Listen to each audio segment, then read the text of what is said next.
रेलगाड़ी अपनी रफ्तार पकड़ ली थी। एक बोगी में एक परिवार सफ़र कर रहा था। उस परिवार में दादा दादी, उनके बेटे और बहू और पोता। उस पोते को करीब 8 साल रहा होगा। इनके साथ एक नई नई शादी करके एक जोड़ी भी थी। उनकी अलग ही दुनिया थी। आंखों में आंखें डालकर बात करना, बिना कुछ कारण के हंसना, अपनी रंग बिरंगी दुनिया में खोई हुई थी। उस दुल्हन को खिड़की की तरफ जगह मिली है। बाजू में दूल्हा यानी के पति बैठा हुआ है। ठीक उनके सामने वो 8 साल का लड़का, वो भी खिड़की पकड़कर बैठ गया है। उसके बगल में माँ बाप बैठे हैं, उनके सामने दादा दादी। परिवार के हर एक सदस्य की नज़रें उस बालक पर है। उसका खेलना सबको खुशी दे रहा है। वो बहुत ही नटखट था। एक जगह पर ठीक से नहीं बैठ पाता। हर चीज़ को पकड़ता है, जो जी में आए जिद करके मांगता है। खिड़की से बाहर झांक कर सवाल पर सवाल पूछता है। कुछ समय के बाद दूल्हा दुल्हन को तंग होने लगा उस लड़के की बेवजह बातों से।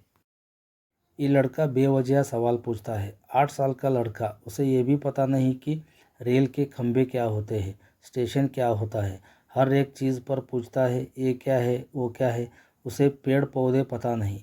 घर वालों को बहुत ही सहन था। वो जो भी सवाल करे वो लोग हंसते जवाब देते थे। उसके सवाल पर दूल्हा दुल्हन का सर चकरा गया। ये लड़का ऐसे सवाल करता है जैसे 2 साल का बच्चा है। कुछ देर बाद बारिश होने लगी।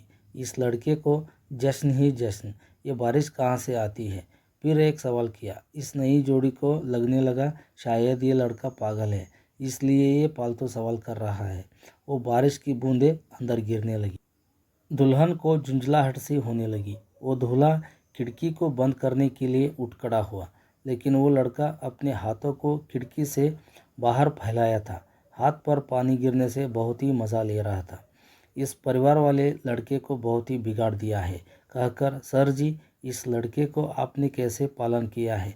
मैं सुबह से देख रहा हूँ, ये जो भी करे चुप रहते हो, उल्टी सीधे बात करता है तब भी चुप हो। इसका सवाल सुनकर मेरा दिमाग सरक गया है। ये क्या छोटा बच्चा है, हर सवाल पर जवाब देते रहते हो। याद रखना, आप एक पब्लिक वाहन में सफ़र कर रहे हो। दूल्हा भड़क उठा। गुस्से में उस लड़के का हाथ अंदर खींचकर खिड़की बंद कर दी। थोड़ी देर बाद दादाजी उठकर उस दूल्हे के कंधे पर हाथ रखकर कहा, हमारे पोते की वजह से आपको बहुत ही तकलीफ हुई, उसके लिए मैं माफ़ी चाहता हूँ। दूल्हा अपनी नज़र उठाकर दादाजी को देख रहा था। वो सच में एक छोटा सा बच्चा ही है। उसे जन्म से ही आँखों की रोशनी नहीं थी। उसे हम रेटिना ऑपरेशन करवा के मुंबई से आ रहे हैं। आज उसका तीसरे दिन है जो इस दुनिया को देख रहा है। उसको सब कुछ नया नया लग रहा है। ये उसकी पहली रेल यात्रा है। अब उस दूल्हे की आंख खुल गई। दूल्हा बिना कुछ कहे उस लड़के को गोद में लिया, गालों को छूमा और खिड़की खोल दी।